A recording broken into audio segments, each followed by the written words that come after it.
For Roundup, next week you go to Las Vegas to see Frank Bruno try and win the world heavyweight title against Mike Tyson. Now, a lot of people would say that it's a pretty pointless journey. I don't think it really is. Frank's a stablemate and a very good friend of mine, as you know.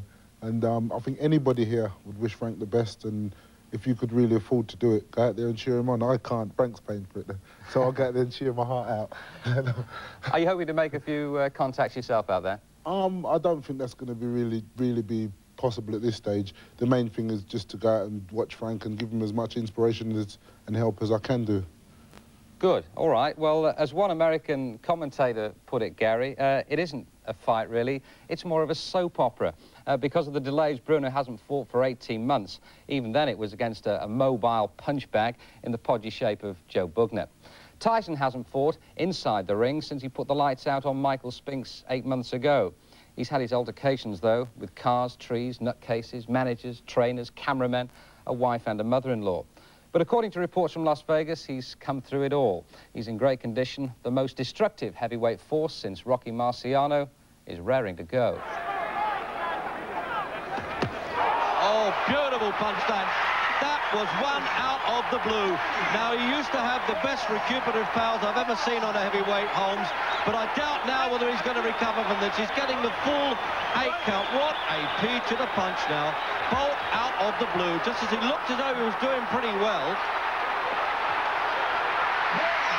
Second time. Now, it won't necessarily happen if he does go down the third time, but his legs have totally disobeyed him now, Holmes. He's trying to get them back. He's got the experience of walking around the ring, listening to the Cortez's 8 counts. And there's plenty of time in the round now. Tyson won't let him off the hook surely now.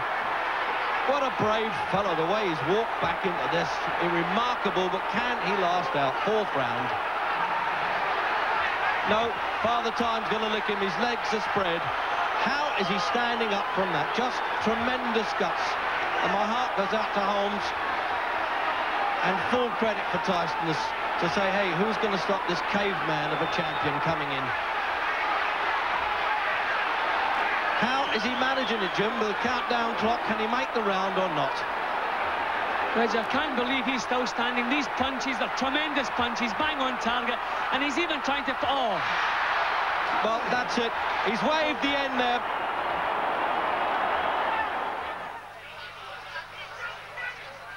He's getting shot. His body's broken up on him, Jim, and it's just as well he missed him with that one. It was amazing. We saw it happening, but it still came as a surprise. There was a big duel. He had his back to our commentary position here. That was the left hook then that started the roll, and that was when he couldn't control his legs there. We thought it was a body punch at first, but what a punch that must have been to knock that big man over. Well, Gary, I suppose it doesn't matter how big you are or how good you are. If you get caught with a shot like that, you're going to go down. That's right. Tyson's an exceptional sort of fighter. I suppose when we all went to school, there was always a bloke in the class or in the school somewhere who was short and stocky, and everybody respected him because they knew that he had the strength there. And Tyson is that person, but he's turned into a fighter. That's why he's got exceptional strength. Does he frighten people like Frank Bruno, Larry Holmes and Tubbs? I don't think he doesn't frighten other heavyweights because we're all professional fighters and we can understand what he does, but we all believe we can do the same thing.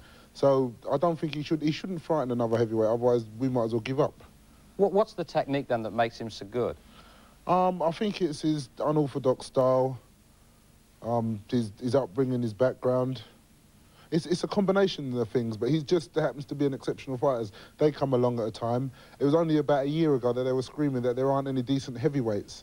And Tyson's come along at a time where there's not that many good heavyweights, and he's walking through them. So he's looking exceptionally good, and he's come along at a period where everything is a lot of hype.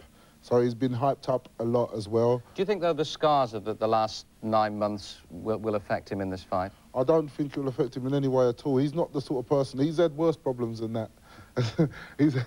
Him living to the age that he has done has been a problem. So if he can live this long, going in the ring and all that way, none of those things will affect him. He'll go in there and he's single-minded. You can see that when he's actually in the ring. He's concentrated on what he's doing. So all the problems he's had won't affect him at all. He always looks to me to be absolutely, totally ruthless, yeah, which is something you couldn't say about Frank. No, that is very true. He's got a tunnel vision, a single-minded tunnel vision. Frank has the same sort of thing, but it just comes out in a different way. if Frank was to go in the ring and forget about trying to win, just forget this time about trying to win, go in there and think, let me just have a fight with Mike Tyson and then see what happens. He'll go out there and he'll catch him, because Frank punches equally as hard as Tyson. Maybe not from as many angles, but he punches equally as hard. And with what Tyson has been through of late, if Frank could catch him with a very good punch earlier on, then all the doubts and maybe fears that Tyson has sort of like swept right at the back of his mind might come rushing forward, and then you're in for a completely different fight. Are these just your views, or are they Frank's as well? Have you been in touch with him and spoken to him? No, I haven't. These are my views, but I'm going to try and drum them into Frank when I see him. Because everybody's saying to Frank, you're going to win. They're all lying to him. They shouldn't lie to him at all. Tell Frank that he's in for a fight. Forget about winning. Take this personally. Make it a personal fight.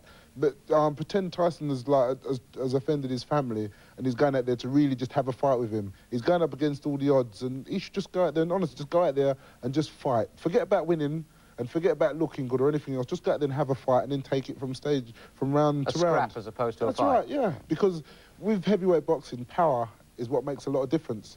Frank's got the power, and that can make a lot of difference if he was to land it properly. But it's just a mental attitude, and that's what will be very important on the night. So you'll be assisting Frank more in a psychological way, as opposed to going over and maybe last-minute sparring or something like that? Yeah, that's right. All the work's been done now. There'll be no... He won't... I think he most probably would have stopped sparring even now.